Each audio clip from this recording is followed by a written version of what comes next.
Welcome, everybody, to today's episode of the Agency Accelerator podcast. Today, we are in part 2 of a 3-part series all about podcasting. And today, specifically, we're talking about guesting on other people's podcasts as a core marketing strategy for your agency. And there's no one better to join me to talk about this than Alex Sanfilippo, who is at the center of the podcasting world right now. Accelerate your agency's profitable growth with tools, tips, and value-added interviews with your host, agency owner and coach, Rob DaCosta.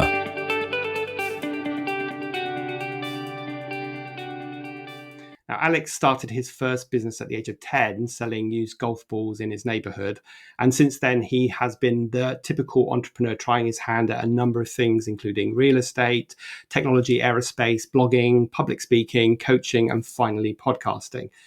And he is the host of the top-rated podcast, Podcasting Made Simple. He's also the founder of PodPros, a software company that focuses specifically on the podcasting industry, which includes services like Podmatch, which I use to match potential guests and hosts, as well as Podcast SOP, a project management tool that helps podcasters keep up with their episode releases. So welcome, Alex. That is a lot of different things. I'm out of breath just saying that. So how do you manage to juggle all of those priorities?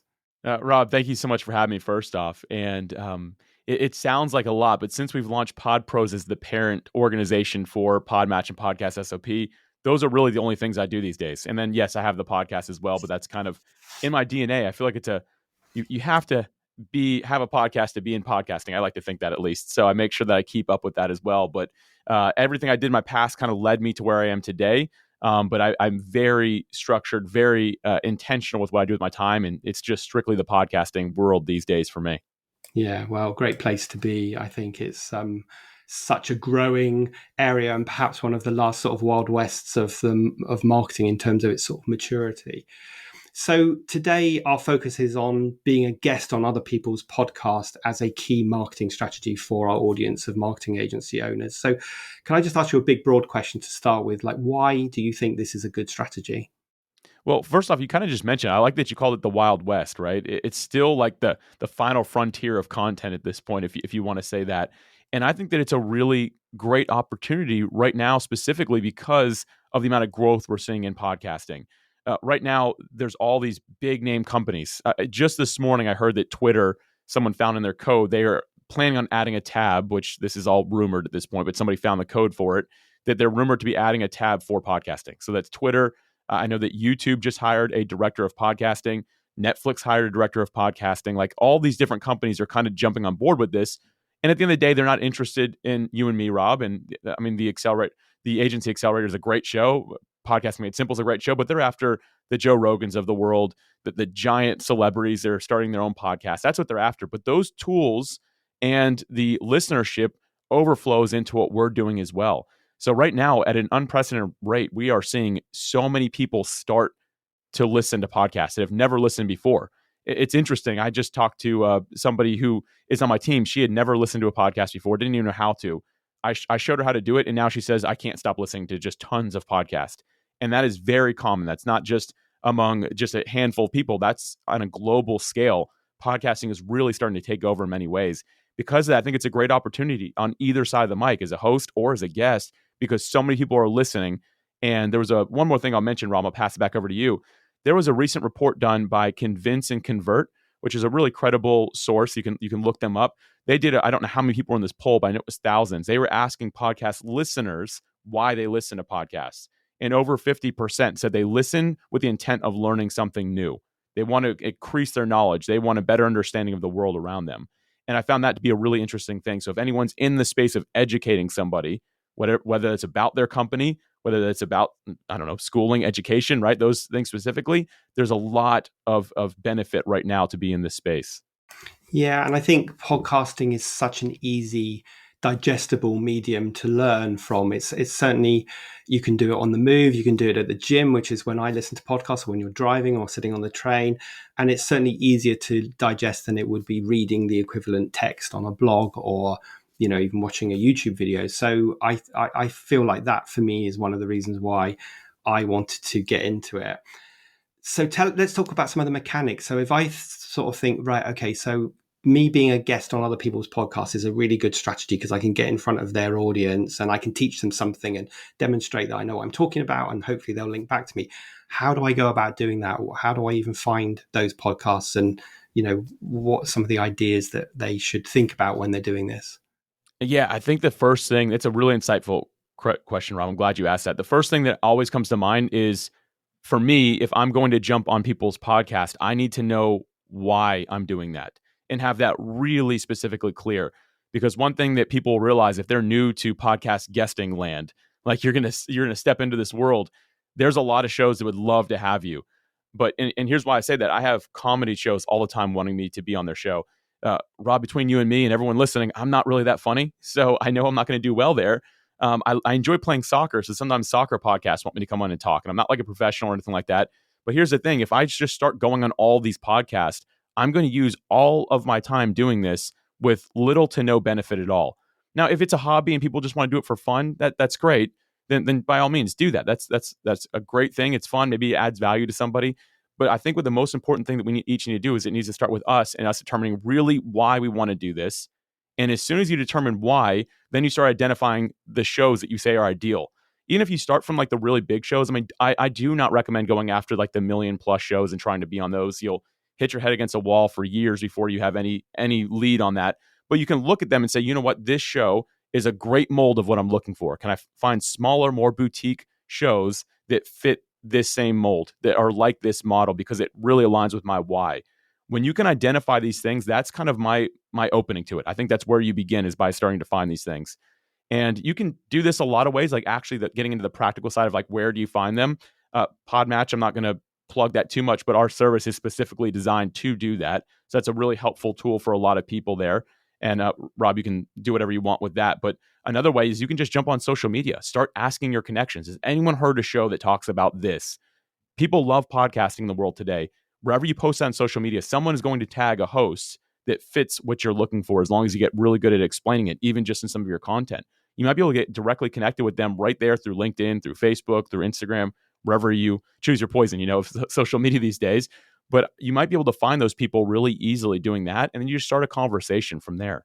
Yeah, sure. So, I mean, for sure, we'll put a link to Podmatch in the notes because that is a great source. I think once you've figured out the kind of podcast you want to be on and the kind of topics you can talk about, then going to a source like Podmatch is great. But you need to get that first bit right, first of all. And of course, the other thing you can do is go and ask, like you say, ask your audience. If you've got a customer base, go ask them what podcast do they listen to? Because at the end of the day, you want to, if I'm a marketing agency owner, I want to find more people like my customer. So if I find the podcast that they listen to, then I'm going to by default, by definition, reach more of those ideal target customers. I think that's brilliant, by the way. Ask your customers that you currently have what they listen to. That's a really good lead right there. Very smart. I like that. Yeah. So, okay. So let's imagine now I've got my short list, my dream 50 podcasts that I want to be on. What can you talk us through perhaps some do's and don'ts of how to outreach to them, and what are some of the ways I can do it? Yeah, this is important because this makes or breaks a deal. I had somebody email me just yesterday, Rob, and they told me that they need to find more podcasts because they only get on 3% of the podcasts that they're pitching to be on. And my response to them, I tried to be as respectful as I could, but I'm like, if you're only getting on 3 out of 100, then the problem is what you're saying to them, not the podcast itself, right? That's just, something isn't right. So I think it's really important that you get this right. And pitch is, I believe, kind of like a terrible word, but that is technically, I guess, the industry standard of what you're doing. You are pitching, saying, I want to be on your show. Here's why. And so I find a few really key things that I'll just quickly run through, Rob. Number one is to lead with value. That is absolutely the first thing. I think you can only lead with value if you listen, if you dive in a little bit. A perfect example of this is Rob, when you and I started talking about having me on the show, the first thing I did is started listening. And I gave you a complimentary for this. As a matter of fact, anyone who's listening to this, who's just now starting to join the show, go back to February 3rd, 2022 and listen to Rob's solo episode about how and why he started a 4-day work week. Super insightful. It's something that I aspire to be like. I think it's an incredible episode. Everyone should go listen to it. But right there, what I just did is I led with value. Like that is the value. I'm saying, hey, I like your show. There's something about it that's really good. So you want to make sure that you're starting that way, not saying, I want to be on your show because I have someone I want to talk to. I want to grow my business. I this, I that. You don't want to do that. You want to start with like that leading with value. And from there, you make a meaningful request. Something else I find is a lot of people, even if they get that part right, they never actually specifically make an ask. So if Rob, you're receiving an email from me and it's like, well, what does this guy actually want? That shouldn't be the case. You need to know what the person wants. So for me, a meaningful request means I want to be on the show, but I also know what I want to add to the show. So when Rob was starting this series that we're in right now, I saw that he started this series and I said, oh, my meaningful request is I'd love to be on the show because I can add value in this podcasting space. It was really a natural fit. Now, whether he said yes or no, that's up to him. But I wasn't saying I want to talk about skateboarding, golf, the sun, right? Like I'm not talking about that. I'm saying, hey, I see you're in this series. I think I can add some value in that space. Sorry to interrupt you, Alex, or even worse, because I think this happens all the time. I'm not telling you how I can flog my product to you, your audience. So that it's not even about talking about a different topic. It's sometimes people just don't understand that they've got to lead with value, that they think, actually, if I'm coming on your podcast, it's giving me a 30-minute free advertisement to sell my business, to sell my product. And of course, that doesn't work. You're never going to get past the first hurdle, are you? You're going to end up with that 3% if that's what you do. Yeah, I'm glad you brought that up. That's so important. And for me, I don't know if you've had this happen. Have you ever had anybody who kind of broke through and you just couldn't use the episode on your show? Yes, I won't name it, but I was a bit mortified because this was someone that had done a really good, or their PR people had done a really good pitch. And I don't know whether I just caught this person on a bad day, but they were really dull. They didn't add any value, and they just kept trying to sell their business. And I got off that call and I thought, I can't use this because I'm going to be doing a poor service to my audience if I do. Yeah. Hopefully we circle back around to that because I think that's an important part of the topic here. You've got to have value in the episode too. If it turns into a sales pitch, Rob and I, we're gatekeepers as podcast hosts. We cannot give you access to our audience if it's not helping them. Like they trust us, so we have to be able to do that. But anyway, I digress. Moving right along here, I'll jump back into this real quick. After you make that, so it's lead with value, make that meaningful request, and then offer credibility. So if you know somebody that person knows, or in some circle you're connected, just mention that credibility, because then you don't have to go into your whole bio. Just link out to something about you. If people want to learn more, if the host, you can say, here's my website. You can learn a little bit more about me on the about page. But say, hey, we know this mutual connection. I did some work with them previously. In many cases, when that happens to me, I'm like, oh, well, I don't even need to look at you anymore. I can already trust you. I know you because you know this person. That's a big win if you can just keep that really brief, really short. And the next thing that I find that really helps podcast hosts is just mention that you're going to share the episode. If you really are, don't lie, have some integrity. But if you're willing to share it, mention that, because there's such a few amount of guests that are willing to actually share an episode that they're on, that knowing that up front is really helpful for a podcast host, because we want help growing our audience. We only have our network. We're trying to expand it. And with the help of a guest, we can do that pretty easily. And the very last thing I'll mention is make it easy to say no. Sales people don't really agree with this, but I would rather hear back than not hear back. So I always end with something like, hey, no pressure at all. If it isn't a good fit, just let me know. But either way, I'd love to hear from you. I just keep it really, really simple. I want people to be able to say easily, no, it's just not the right fit, other than keeping me in limbo forever, because that's kind of an annoying thing when you're like, I wonder if I'll ever get on that show. I'd rather just know now. So those are kind of the 5 things, Rob, that I do every time I'm trying to set up some sort of pitch to talk to a podcast host. Such good advice. And I think this will be good advice for people that have never done this before, but also for people that have done it but are perhaps not getting the success in terms of the guest slots. And therefore, you just need to listen to what Alex said, because it's interesting that just like you, Alex, I sit on both sides of this fence. I've been a guest on podcasts and I run my own podcast, and I have truly seen the good, the bad, and the ugly of this. Like, often what I get is I get an unsolicited email from someone saying, I think I'd make a great guest on your podcast. Here's my bio. And then I will always reply by saying, perhaps a bit facetiously, but saying, which episodes did you enjoy listening to? Because I know they haven't listened to any of the episodes. Right. And why do you think you can add value to my audience? And again, if they have listened to even one episode, they know who the audience is and they can answer that question. But a lot of the time when I go back and ask that question, and I've got like a pre-written email template because I get, 2 or 3 of these every single day.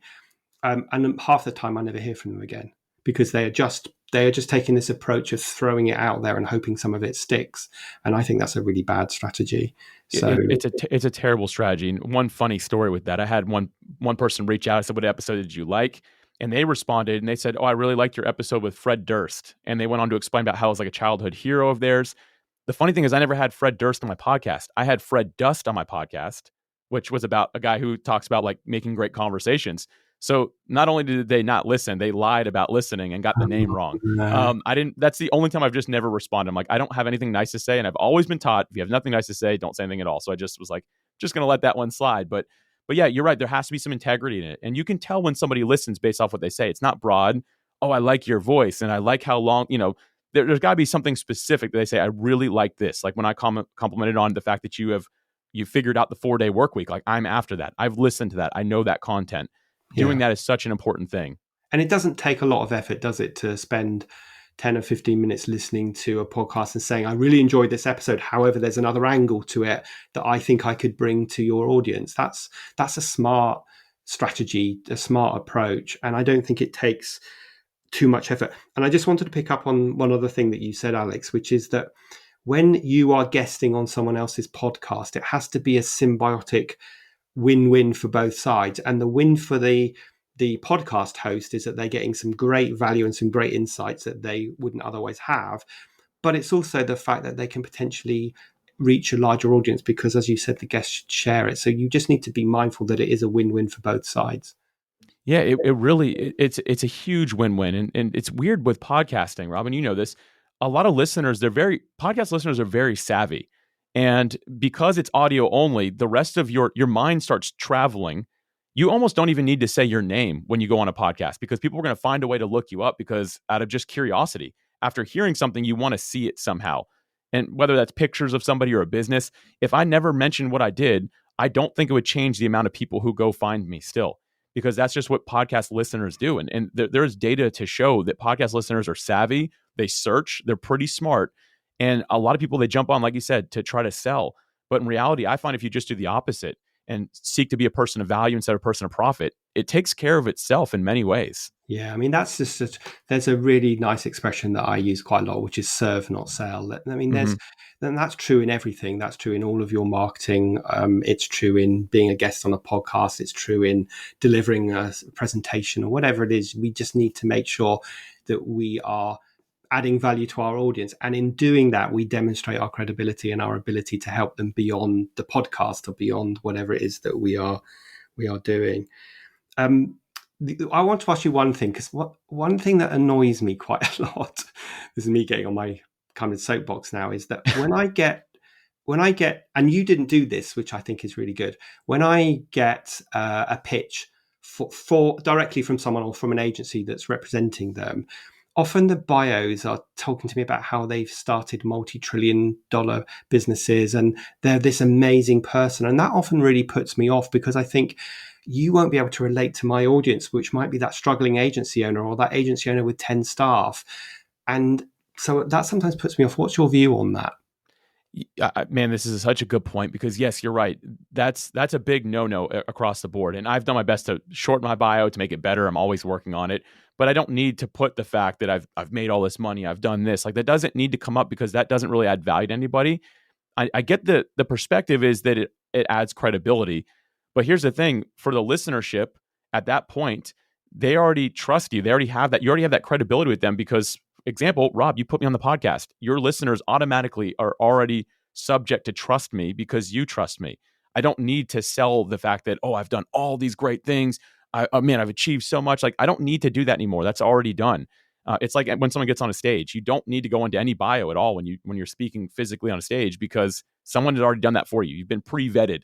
Everyone there trusts the fact that you deserve to be there.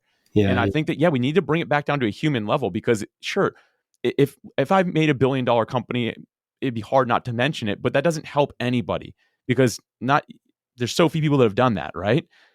So you don't need to jump into that. What I could say is I've been in business for 15 years. I have been like on the grind for 15 years because people can relate to that. Oh, 15 years in business. I know what that's like.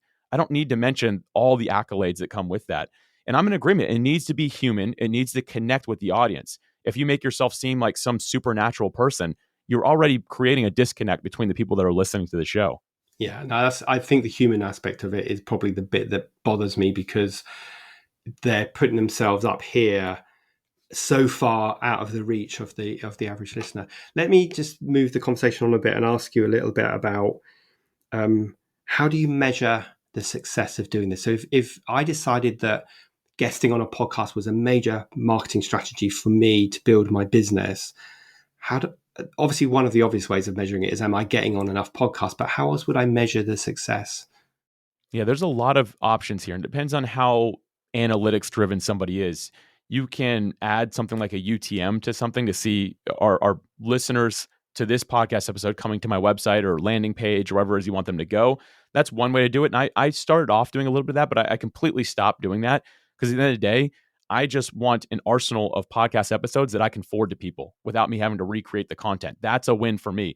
If I have all the educational material available for somebody, that's great. So example, if somebody that owns a company, they've got their, you're the agency accelerator. Like, that's what you do, Rob. Like, that's your background and that's your podcast. If somebody comes to me like, hey, I've got a small to mid-sized business, I'm thinking about podcast guesting. What do you think? I'm literally going to send them this podcast episode. I don't even need to like have a long conversation with them. I can just be like, here it is. Obviously, I'm human. I'm going to have a conversation, but having this is super helpful. So for me, it's the available education for people is how I measure it. And I basically measure it by, do I actually have the answers to the questions people are asking me through podcast interviews that I've been on? If I don't have the answers, then I feel like maybe I'm not actually succeeding as a podcast guest. That's the way I measure it. But again, people can measure it so many ways. You can say, here's a landing page, here's a free tool, here's a book, and just see if things are going that direction. Additionally, the assets that come with it are a big win. If I were to buy what you'll probably do for me after this episode, I would spend hundreds of dollars on things that I can share on social media, little clips, having the audio, having the video, right? All those things would cost me a lot as a person to do. But thankfully, Rob, like, you're a great host, those kind of come for free. They're a bonus. And it's like a win-win when they're shared. To me, those are kind of the ways that I track it. The main reason, once again, being the educational material that I have access to of me speaking now. Yeah, and listen, that's such a good kind of thought, the way of thinking of this, because I hadn't really thought of that before. But that is so true, that you can share. That's it's interesting, isn't it? Podcasting is about creating legacy rather than about instantaneous wins. It's not like I'm going to run a big, Google ads or Facebook campaign and get a load of leads from it instantly. It's more about building this legacy. And I guess, you are doing exactly that when you are a guest on other people's podcasts, and, you get to share those podcasts with the relevant audience members. Yeah, I'm going to give you credit for that quote, but podcasting is about creating legacy. That's a great quote right there. I'm going to post that on social media. Don't worry, I'll tag your name in it. But I love that. And, and it develops this know, like, and trust with people, right? At the end of the day, you can become an expert or seem to be the expert. You're the authority. You have credibility that's growing just from doing this. A great example of this, and I'll share the story that's really brief here. Recently, I was looking for SMS marketing tools. Like, I wanted to get into text message marketing, and I found 3 companies through Google search. And the next thing I did is I went to podcast. I went to see if I could find any podcast about how to succeed with this. One of those 3 companies had one of their C-suite people talking on podcast. I consumed all of that content, learned it really well, bought that product because I felt like I could trust them. They gave me a lot of free education. I went back just out of curiosity. They were the most expensive of the 3 options, but they're the ones that were devoted the most to my success through the medium that I love, which is podcasting. That, to me, once again, that's that legacy that's getting created. In the moment, here's the thing, they'll never know that I bought their product because of that. There's no way they could ever track that. But that's actually what happened. That's building a true legacy, I believe. Yeah, that's so true. And one of the things I like about the medium of podcasting is that you can start to build relationships with people more rapidly, because it's sort of 2-dimensional, as opposed to like an email or a blog where you don't hear someone's voice, you don't hear their personality. And so it's much more 1-dimensional. And I'm not saying you shouldn't do those things. I'm a massive believer in email marketing, but in terms of building relationships more rapidly and building that know, like, and trust, podcasting, YouTube, and all that stuff is such a great way of doing it, isn't it? It really is. I couldn't agree more with that.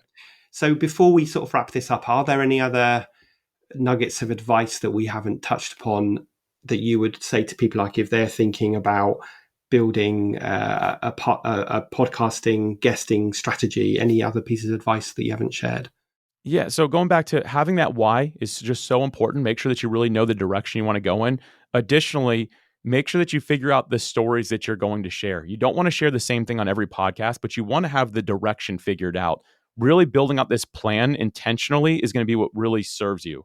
At the end of the day, I had no objective going, like, or no, nothing going into this that Rob would like ask me a question. I tried to divert it somewhere else. I answered his questions exactly how I heard them, but I make sure I know this stuff. I make sure that I have the direction planned of where this can be helpful for people. And like we were saying early on, you got to lead with value. Let the profit follow, but you've got to lead with value. So I think that those are just really some really key things if you want to succeed in podcasting. Yeah, and I've got to say that that's the difference between a good guest and a bad guest. A good guest listens to the questions, answers the questions, is honest, bears in mind who the audience is. A bad guest has got their agenda. A bad guest is like a politician. They've got their agenda that they want to follow regardless of what the question is or who the Right. audience is. So just one other really quick question, sort of a mechanics question really, is that there are, just to touch upon this, there are a number of ways that you can have an outreach campaign to get on other people's podcasts. So do you just want to talk a bit about them, like doing it yourself, hiring an agency, using places like Podmatch and so on? Yeah, it's a good point. So yeah, Podmatch is a service that you can use that will do it. There's also people that will do it for you. You'll pay a little bit to do that. It has a premium cost. But if you're saying my time is better spent working on my agency, then do that by all means. And there are some great podcast booking services out there that will get you on the ideal shows. They'll even help you with that. So if you feel you need extra help, that's a really good thing. And then lastly, there's the cold outreach through social media. It's the toughest. It's definitely the guerrilla version of it, but it works. If you can get really good at it, you can do it well. The one thing that you're going to want to make sure you create, Podmatch helps you with this, a booking agency will, but if you're doing it on your own social media, it won't. Have some sort of media one sheet. That means have your pictures all ready to go, have your bio set up, have questions you're ready to be asked, give people some ideas for topics that you can cover, anything that they would want. The idea is to have it all right there, because if you don't, you are going to play this back and forth game with podcast host. It'll be weeks of, hey, I need this. Hey, I need that. Hey, I need this. Have it all in one place ready to go for them so they can make a really clear decision if they want you or not. And also they don't have to bother you too much afterwards. You'll have it all in one place. But those are kind of the three big options. And that media one sheet is so important to have. Yeah, great advice. And you know, everyone should go check out Podmatch because it actually enables you to put everything you've just explained in one place, and it also enables you to search for potential podcasts to be found by potential podcast hosts. So it's a good platform. So I'll do your cheerleading for that. Even Thank you. Just let me ask you my final question that I ask all my guests, which is, now you're not that old, so it can't be that far back for you. But if you could go back in time and give your younger self just starting out in business, maybe not the 10-year-old golf ball collector, but someone a bit older, what would be the one piece of advice you would give yourself? Yeah, you know, I knew this question was coming, but I try not to think about it too much up front because I want it to be authentic. And I do ask myself this question on a regular basis. I would tell myself to stop overcomplicating things. Stop overcomplicating things. I find that I do that a little bit. And I always hold on to this quote by Leonardo da Vinci. And he just said that simplicity is the ultimate sophistication. If I can learn to keep things more simple and just keep the main thing, I could drive forward a lot faster as someone who naturally overcomplicates things a little bit. That's the advice I give my younger self, because I think I did myself a huge disservice, especially in my late teens, early 20s, by just being in this gridlock of constant like perfection chasing and things like that. So yeah, keep the main thing. And remember that keeping things simple is the right direction to go. Yeah, good bit of advice. And I've got to say, tying it back to my 4-day working week, if I didn't apply that, I wouldn't be able to do it.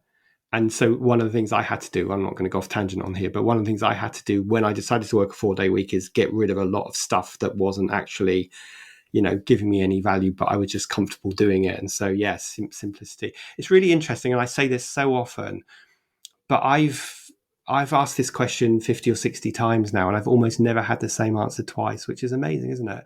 And for our 100th episode, people can go back and listen to that. I actually collated 40 guests' feedback into that 100th episode, and we put together a kind of freebie download of sort of inspirational things that people have said. So Alex, you'll be glad to know that no one has actually said that before, which is great. So if people wanted to find out more about Alex and more about, you know, your products and your business, where would they go? So everything I do is at podpros.com. Podpros.com has everything I'm involved in, the podcast, the softwares. It's all focused on education, helping people in the podcasting space. But podpros.com is everything I do. But honestly, what you're doing here with the Agency Accelerator, Rob, this is incredible. I love this. I recommend listeners to hang with you because you're really taking them places. And I'm going to go back and listen to that 100th episode myself. I'm really excited to hear that today. Thank you. I appreciate that. Well, we will put links to that into the show notes. And I just want to say a huge thank you for sharing, your value and your knowledge today. It's sort of given me some food for thought, and I know it will definitely give our listeners some. So thanks for joining me today. So glad to hear that, Rob. Thank you again for having me. It was truly an honor.